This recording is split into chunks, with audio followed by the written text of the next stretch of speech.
Aula 9 de Sociologia da Educação para o primeiro módulo de Biologia. Vamos dar continuidade ao autor Durkheim, que trata do método funcionalista e que faz o estudo da sociedade com o método funcionalista e também com a concepção, o conceito de ação social, né? Relembrando, ele disse que a ação social é a nossa forma de sentir, né, de pensar e de agir. E que isso vem principalmente, né, do meio social que a gente está, como se diz, transmitido para cada um e cada uma que faz parte de um determinado grupo social, de uma determinada coletividade. A partir dessa compreensão, nós vamos agora desdobrar, né? E já vimos, né, os conceitos, né, que o Durkheim criticou em relação a algumas concepções de educação.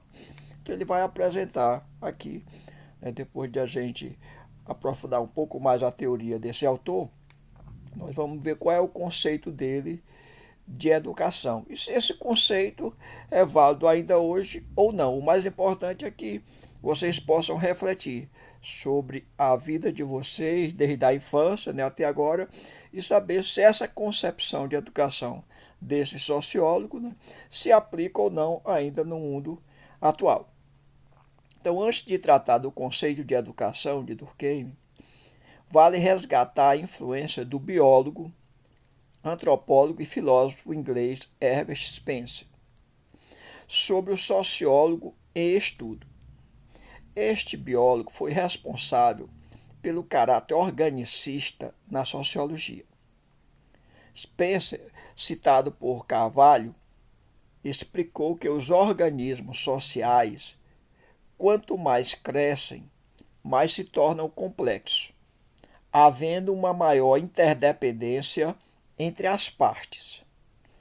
Ele utilizou os termos estrutura, órgãos, funções, sistema circulatório, que seria as estradas, sistema nervoso central, que seria o Estado, para explicar o funcionamento da sociedade, com base nas teorias evolucionistas. Então, você percebe que essa visão, né, organicista, ela é muito semelhante à visão funcionalista, né, do Durkheim. Né?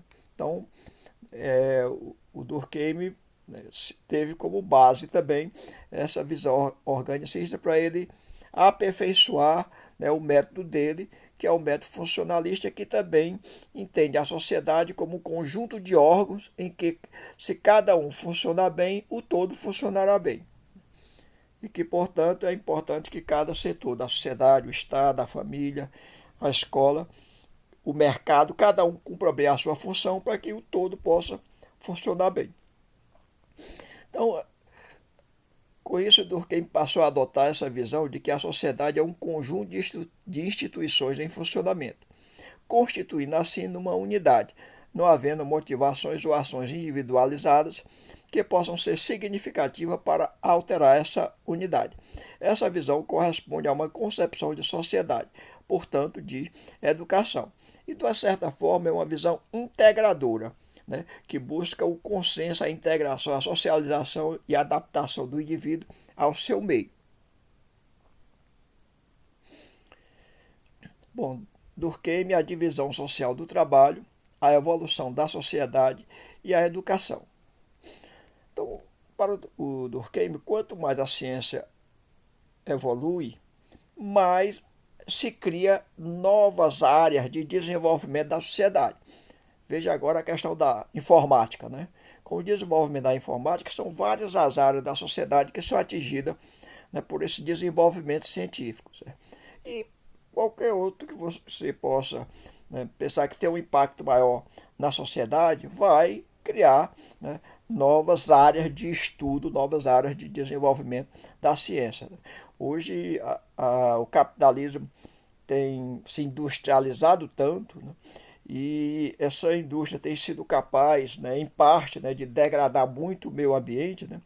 E que essa possibilidade, né, de até mesmo, né, acabar com a vida na Terra, né, para os seres humanos, por causa da degradação ambiental, né, ela se dá pelo desenvolvimento industrial, então pela divisão social do trabalho. E ela acarretou, né, o desenvolvimento na área do direito sobre a questão do direito ambiental. Né. E agora temos também, está se desenvolvendo, o direito em relação, né, às questões que diz respeito às consequências da internet, né, para todos nós. E assim, então, a concepção de divisão social do trabalho e a partir, né, das novas tecnologias, né, e das novas áreas que vão se desenvolvendo e que, portanto, precisa haver uma regulamentação. Quanto mais essa divisão social do trabalho se especializa, mais é preciso que a sociedade tenha um certo controle e, portanto, ela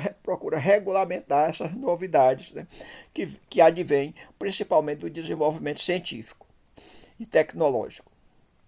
Então, nessa direção, né, se adequa a proposta de educação de Durkheim. Segundo Carvalho, a proposta de Durkheim busca formar um ser social com base na defesa dos valores morais, reprimindo e regulando os desejos e pulsões das crianças.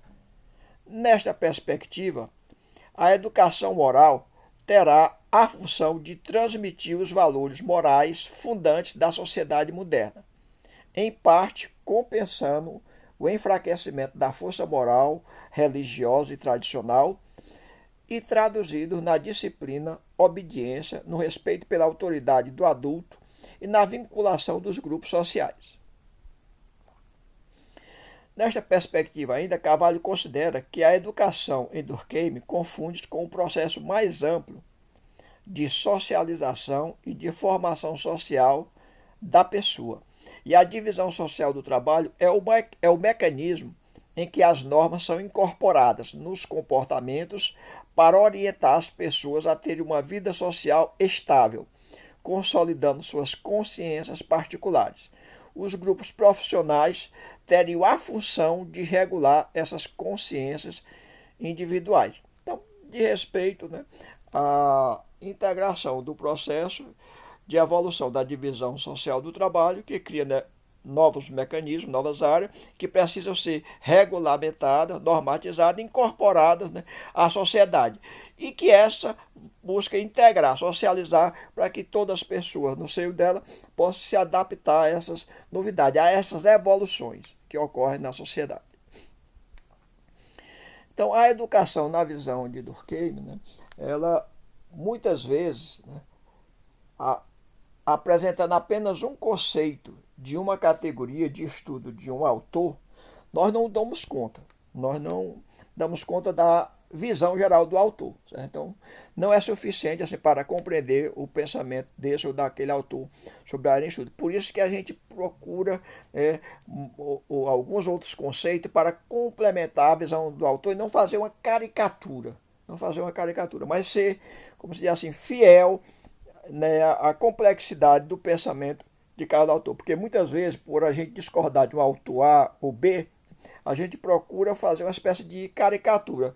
Você coloca alguns pontos do pensamento desse autor que acaba rebaixando a própria profundidade com que o autor faz a sua análise. E isso não é bom. Então a gente precisa saber, né, colocar o pensamento do autor na sua complexidade e concorde ou discorde, mas é importante que seja ético na apresentação desse pensamento. Então, e é isso que a gente está procurando fazer aqui ao desenvolver o pensamento do Émile Durkheim. Durkheim entende que cada pessoa é constituída de um ser individual, egoísta, e também de um ser social altruísta. Então existe na pessoa, né, dentro dela, né, esses dois polos, né, o individual egoísta e o social altruísta. Este último é moralmente superior e deve ser valorizado por suas virtudes de respeito à sociedade. Nessa há uma coesão grupal transcendente ao egoísmo individual e a educação deve ser organizada para inculcar valores sociais, impondo o altruísmo aos indivíduos. Por isso, o ser social é tão importante para a vida social e o respeito mútuo entre as pessoas. E daí a importância também da educação, de não só formar para o trabalho, para o mercado, mas formar o cidadão do ponto de vista moral, do ponto de vista da sua solidariedade, demais do seu altruísmo, na visão, né, do Durkheim. Na concepção durkheimiana, a educação possui uma função integrativa de ajustar os indivíduos na sociedade em que vivem. Daí se percebe que essa é uma concepção de educação a partir da construção ou da socialização de consensos. Então, é uma concepção integradora, né, que busca mais o consenso. Para Durkheim, a sociedade como um todo é educadora, funcionando com suas instituições como parte comprometida com a educação, incluindo o Estado, a família, as igrejas e templos, a escola, etc. Hoje podemos acrescentar todos os meios de socialização em massa, como as emissoras de TVs e as mídias sociais, que também são grandes instrumentos de educação ou de controle da sociedade, né? Seja para o bem, seja para o mal, mas que são grandes instrumentos que acabam influenciando na formação, né, do conjunto da sociedade. No seu livro Educação e Sociologia, Durkheim assim expressa o seu conceito de educação. Aqui nós vamos ter o conceito de fato de Durkheim sobre a educação. Ele diz que a educação é a ação exercida sobre as crianças pelos pais e professores. Tal ação é constante, geral. Não há período na vida social e nem mesmo, por assim dizer, momentos durante o dia em que novas gerações não estejam em contato com os mais velhos e, por conseguinte, não recebam influência educadora. Há uma educação inconsciente que não cessa jamais, através de nossos exemplos, das palavras que pronunciamos, dos atos que realizamos, moldamos continuamente a alma de nossas crianças. Então, essa é a concepção geral do Durkheim. Ele considera que as gerações, né, mais idosas, né, elas é que vão transmitindo a educação, o acúmulo cultural, o acúmulo, né, do ponto de vista dos valores, o acúmulo do ponto de vista das técnicas, né? A geração mais adulta vai passando para as gerações mais novas. E esse processo vem, então, de fora para cada criança, né, e cada adolescente que vai se desenvolvendo, né? Então, o Durkheim entende que essa é a educação que se desenvolve na sociedade. E ela se dá não só na escola, mas ela se dá na família, né, e nas várias instituições, né, e nos vários contatos da sociedade.